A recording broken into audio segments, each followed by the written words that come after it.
ये दोनों पैर ऐसे, ये थोड़ा अंदर और ये थोड़ा बाहर। हाँ। मैंने कुछ नहीं किया। छुट्टी, मैं तो बस देख रही थी। तुम सिर्फ देख नहीं रही थी, देख देख के डांस सीख रही थी। सॉरी, पर प्लीज मेरे पापा को कुछ मत कहना। बाबा? वो प्लीज उनसे कुछ मत कहना, मैंने कुछ नहीं किया। मैंने कहा ने किया है। तुमने तो बहुत सुंदर, बहुत सरस, बहुत अच्छा डांस किया है बेटा। वो भी इतनी दूर से देखकर इतनी अच्छी तरह से सीख लिया, एकदम शेम टू शेम। तुम्हें डांस सीखना है, मेरी स्टूडेंट बनोगी? नहीं नहीं नहीं, सॉरी। अरे सुनो, कहाँ थी? चल अपनी पढ़ाई कर, साथ में मटर भी छील दे। चल, जब देखो तब घूमती रहती है बस। थोड़ा जल्दी आ, चला।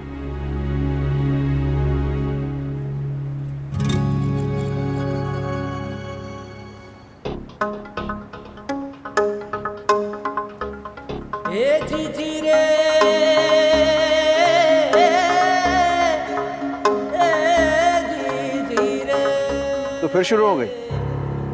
तुझे कितनी बार समझाया है, डांस गाना अमीरों के लिए है। हम जैसे गरीबों को तो जिंदगी नचाती रहती है। डांस गरीबों के लिए नहीं है। डांस तो सबके लिए होता है।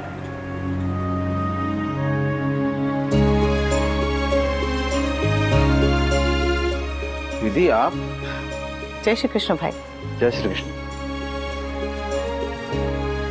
वैसे आप बिल्कुल सही कह रहे थे कि जिंदगी नचाती है, लेकिन सिर्फ गरीबों को नहीं, जिंदगी तो सबको नचाती है। अब गरीबों को लगता है कि अमीरों के पास बहुत पैसा है तो उनके पास बहुत सुख होगा। ऐसा जरा भी नहीं है। पैसों से सुविधाएं खरीद सकते, सुख नहीं। सुख तो मन में होता है, चाहे वो अमीर हो चाहे वो गरीब हो, सुख मन में ही होता है। और दुख, बीमारियां, परेशानियां, ये तो अमीरों के हिस्से में भी आती है ना, आती है कि नहीं? मैं गरीब घर की बेटी हूँ, अमीर घर की बहू बनी, तो मैंने ये दुनिया भी देखी है और वो दुनिया भी देखी है। और एक बात बहुत अच्छे से सीखी है कि पैसों से सुख नहीं खरीदा जाता। पैसे सुख की गारंटी नहीं होते हैं, और दुख अमीर और गरीब में फर्क नहीं करता।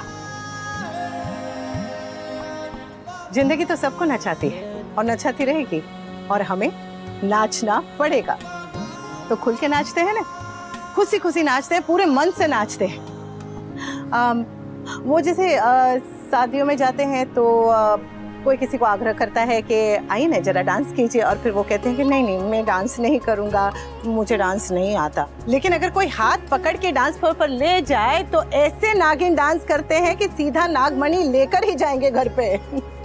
वो ऐसे जमीन पे लेट लेट के डांस करते हैं, मुंह में रुमाल पकड़ के डांस करते हैं ना। तो जिंदगी जब हाथ पकड़ के डांस फ्लोर पर ले ही आई है तो नाचो, पर ऐसे नाचो कि खुद भी खुश हो जाओ और सामने देखने वाला भी एकदम खुश हो जाए। डांस से बैर नहीं है दीदी, लेकिन मैं 2 वक्त के खाने का इंतजाम और उसके पढ़ाई के लिए पैसे बड़ी मुश्किल से जुटा पाता हूँ। ऐसे में इसको डांस सिखाने के लिए पैसे कहाँ से लेकर आऊँ? मेरा दिल भी दुखता है कि मैं अपनी बेटी के शौक नहीं पूरे कर पा रहा, लेकिन क्या करूँ दीदी, मजबूर हूँ। मैं इसे डांस से दूरी रखूँगा, मैं इसे डांस नहीं सिखा पाऊंगा दीदी, माफ कीजिएगा।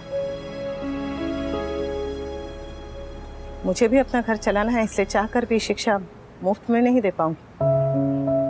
लेकिन इसका मतलब ये भी नहीं है कि मैं किसी की मजबूरी नहीं समझूंगी। हवा, पानी, धूप, धरती पे जैसे सबका अधिकार है, वैसे ही कला पे सबका अधिकार है, शिक्षा पे सबका अधिकार है। और अगर नहीं है तो होना चाहिए। हाथों में भली पैसा हो ना हो, लेकिन अगर पैरों में थिरक है और मन में नाच है तो मेरी डांस क्लास का दरवाजा हमेशा खुला है। आज सबके लिए नहीं कर पाऊंगी, लेकिन जितनों के लिए भी कर सकूंगी करूंगी।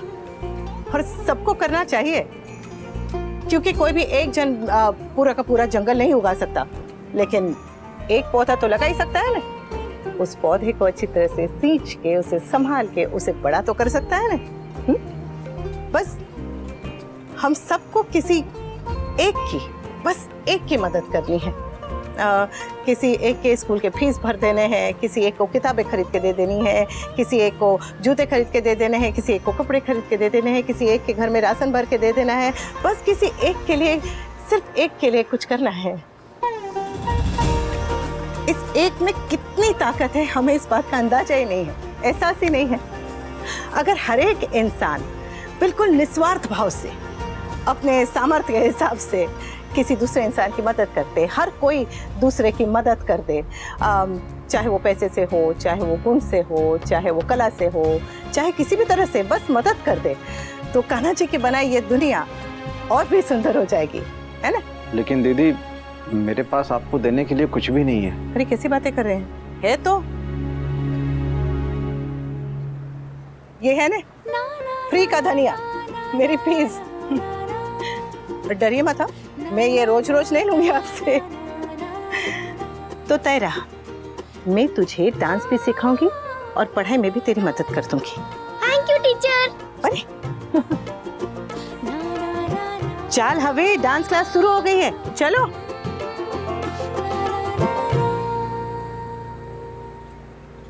भगवान आपको हमेशा खुश रखे। देख, वो सिन्हा एंड सन्स वाली प्रोजेक्ट फाइल रेडी हो गई जी, और 11 बजे हमारी मीटिंग भी है। तो ठीक है, ये वाली मीटिंग तुम कर लो और जो अग्रवाल एंड सन्स के साथ जो मीटिंग है वो मैं कर लूंगा। ओके। सिन्हा और सन्स की जो मीटिंग है वो मैं करूंगी। ठीक है। मेरा सब कमल, कमल, मैंने यहाँ अपना सामान और अपनी कीज रखी थी, कहाँ गई? और ये क्या है? ये सब आलू के पराठे तुम्हारे हाथ में, या सारा तेल वाला ब्रेकफास्ट किसने बनवाया? आज घर कुछ पहले जैसा दिख रहा है। एग्जैक्टली, आई मीन ऐसा लग रहा है जैसे मम्मी ने बनाया। सेम वैसी एनर्जी फील हो रही है। कोई मुझे कुछ बताएगा ये खाना किसने बनवाया? जब मैंने कहा था ऐसा खाना नहीं बनेगा, तो ये खाना किसने बनवाया? मैम, बहुरानी के कहने पर। बहुरानी? कौन बहुरानी?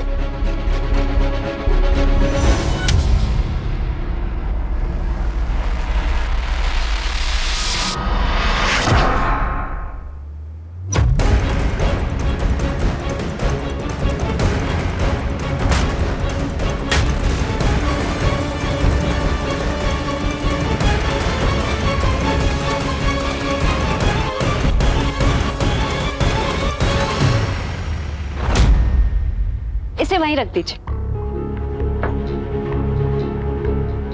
अब आप लोग तो मेरा स्वागत करते नहीं, तो मैंने खुद ही अपना गृह प्रवेश कर लिया।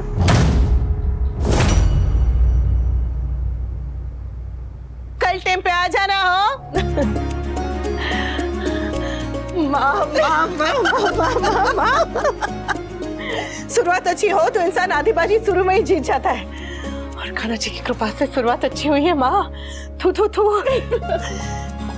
तू जब जब खुद को औरों से आगे रखेगी ना, तब तक जिंदगी में जो होगा अच्छा ही होगा। अरे कितनी बातें करते हो आप दोनों। अनु तो बात करती थी, अब आप भी शुरू हो गए। चलो खाना खाने चलो। ए भावेश जोशी, बता पहले खाने में क्या बनाया तूने? टमेटा नु साग, मेथी बटेटा, दाल भात। मेथी बटेटा अनुज का फेवरेट है। जब भी मेथी बटेटा बनाती थी तो कहते थे कि अनुपमा साथ में तड़के वाली दाल भी बना और गोड़ केरी का अचार भी दे।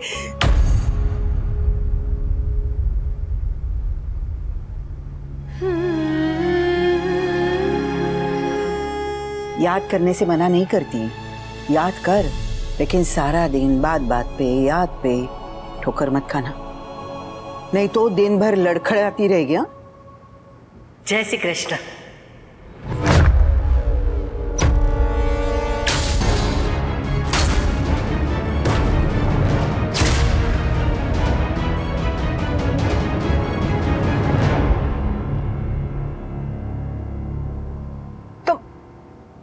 तुम यहाँ क्या कर रही हो?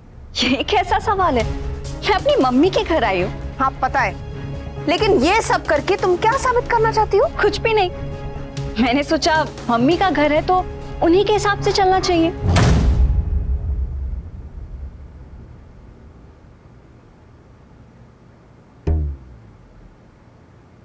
अंकुश अंकल, अधिक आइए ना, ब्रेकफास्ट करते हैं। मैंने एकदम गुजराती ट्रेडिशनल ब्रेकफास्ट बनवाया है, जैसा मम्मी बनाती थी जैसा मम्मी बनाती थी। नो थैंक यू, ये सब हम नहीं खाते। जो ये खाना बनाती थी और जो खाते थे वो दोनों इस घर में नहीं है नहीं तो आ जाएंगे, आज नहीं तो कल आ ही जाएंगे ना। अंकुश अंकल, आप प्लीज ब्रेकफास्ट कीजिए ना, आपको तो इंडियन ब्रेकफास्ट बहुत पसंद है ना? प्लीज। कम ऑन बेबी, कब से हमने भी साथ में ब्रेकफास्ट नहीं किया। देखिए नो, मैंने डिसाइड किया है, चाहे हमारा कितना भी झगड़ा हो, किसी को पसंद आए या ना आए, मैं अपने हस्बैंड के साथ ही रहूंगी। रहना भी चाहिए। अगर यहाँ आना था तो इतना नाटक क्यों किया? क्योंकि तब मुझे ये नहीं पता था ना कि आप अपनी सारी लिमिट्स क्रॉस कर देंगी। आप मेरी मम्मी की जगह लेने की कोशिश करें और मैं चुपचाप बैठी रहूं, नॉट पॉसिबल ना। मेरी मम्मी की जगह ना कोई ले सकता है और ना ही मैं लेने दूंगी।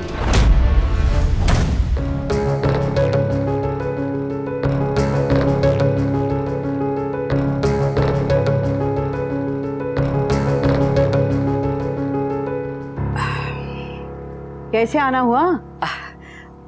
अपने ही घर में बिना कारण नहीं आ सकते। हाँ हाँ, अपने घर आ सकती है, हमारे घर नहीं। कांता बहन, आप भी बड़े मजा के आए हैं।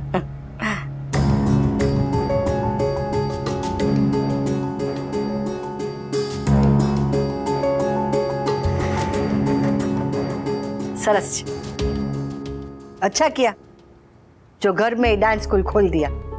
देखा मैंने, अच्छा सजाया है। कोई नजर लगाने वाला था ही नहीं ना, इसलिए सज गया।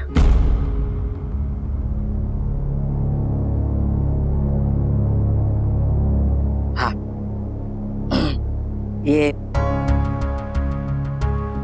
तूने नई शुरुआत की है तो उसके लिए ये चौगुन रख रख।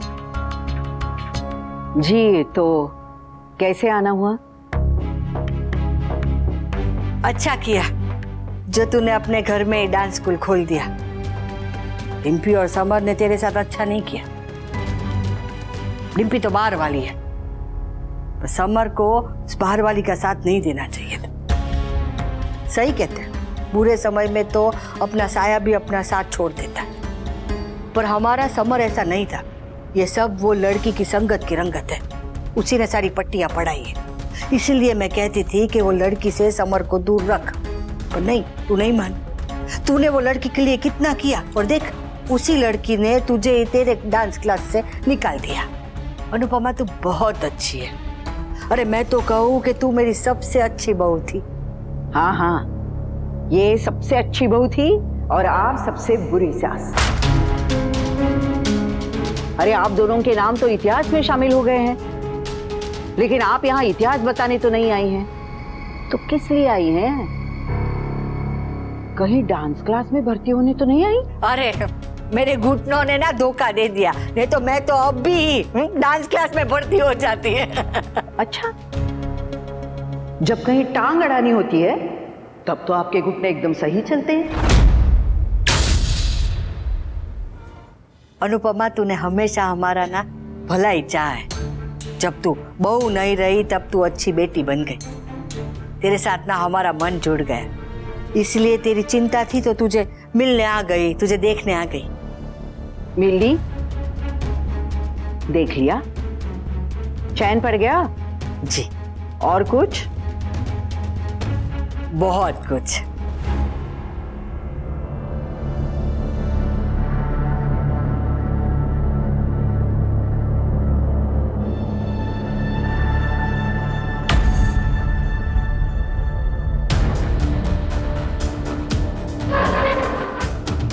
जब तक राजा रानी अपने महल में वापस नहीं आ जाते, मैं उनकी मंत्री बनके यहीं रहूंगी।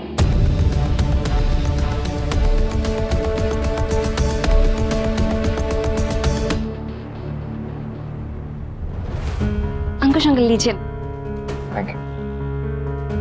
अरे paratha. Thank you. Ankush uncle, मुझे आपसे एक बात पूछनी थी। हाँ पूछो।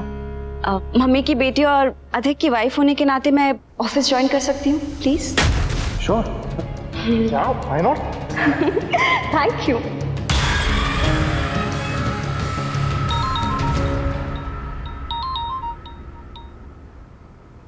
यस। व्हाट? ओके। क्या हुआ? ऑफिस में अनुज की जरूरत है, इट्स वेरी अर्जेंट। उनसे कह दो कि वो नहीं आ पाएगा, उसके बगैर ही काम चला ले। ऐसा नहीं होगा परखा, उसे आना ही पड़ेगा। बट वो आ पाएंगे? कोशिश करता हूँ। नो नो नो नो, ऐसा नहीं होना चाहिए। एक बार अनुज यहाँ आ गया तो वापस नहीं जाएगा, और यहाँ रहा तो उसके और अनुपमा के बीच पैचअप हो जाएगा और मेरे हाथ खाली रह जाएंगे। गॉड, अब क्या करूँ?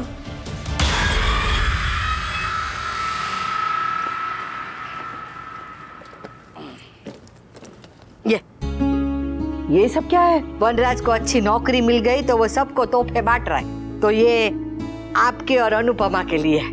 और जब सब कुछ अच्छा चल रहा है तो फिर ये बस थोड़ा मोटू मिठू करवा माट ले। वाह वाह वाह, भगवान वनराज को तरक्की दे रहा है। अब बस आपको सद्बुद्धि और मेरी बेटी को शांति दे। और इसको शांति तभी मिल सकती है जब आप और आपका बेटा इससे दूर रहेंगे। आप यहाँ आई बहुत खुशी की बात है। अब आप अपने तोहफे उठाइए और जाइए। अरे कांताबेन, कोई ऐसे तोहफा देता है तो उसका अस्वीकार नहीं करते, ले लीजिए। माँ, सारस चल।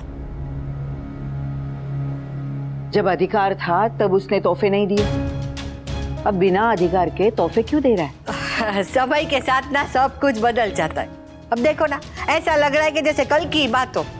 मैं वनराज के लिए अनुपमा का हाथ मांगने आपके घर आई थी।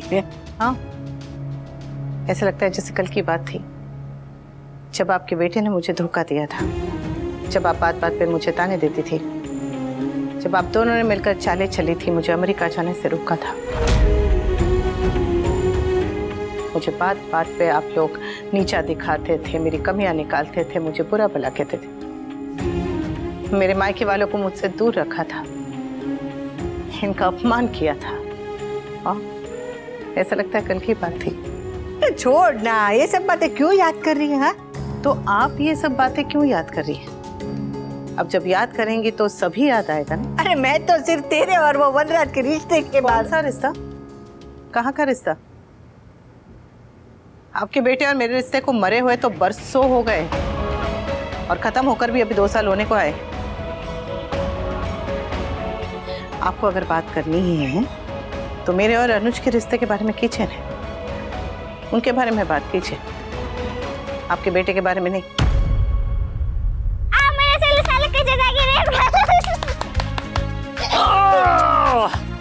हाँ, बेटा, काफी। नानू पापा ने मुझे सिखाया था कि क्लैप करने से हेल्थ और मूड दोनों अच्छा होता है। इसीलिए मेरी बेबी मुझसे ये करवा रही थी ना।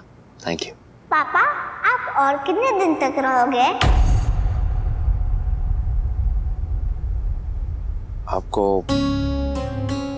पापा का यहाँ आपके साथ रहना अच्छा नहीं लग रहा क्या? ओहो, मेलोड्रामेटिक प्राणी। मम्मी आपको मिस कर रही होंगी ना, तो आप जाओ, ये मम्मी को यहाँ पर बुलाओ। मम्मी कहती है ना, कान्हा ब्रो और राधा जी साथ में ही अच्छे लगते हैं, अलग अलग नहीं।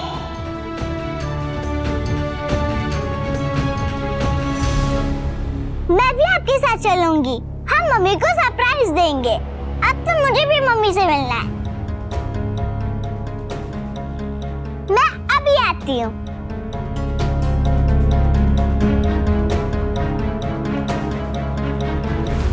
अहमदाबाद वापस?